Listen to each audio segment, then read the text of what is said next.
ይቅርታ ሰው የለውም ብዬ ነው። በምን አወቅሽ? ላለፉት 4 ያህል ሰዓታት የመጠበቅም ሆነ የመሄድ የመሰልቸትም ሆነ የመጠበቅም ስሜት አላየሁብህም። እኔ እነዚህን ስሜቶቼን ማሳየት አልፈልግም። እንዴት? ምክንያቱም ርዕስ ላለመሆን፣ ያው ጉዳይ ላለመሆን። እኔ ግን ስሜቶች በግልጽ ታዩ ነበር።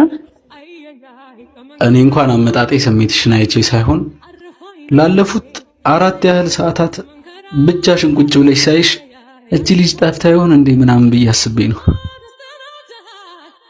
ትልቅ ሰው ይጠፋል እንዴ? እንዴት አይጠፋም? እኔ እንኳን እንጃ እንዴት እንደጠፋ አላውቅም።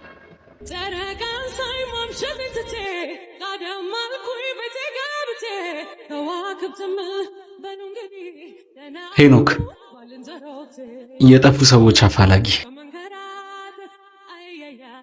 ነቢያት ተፈላጊ።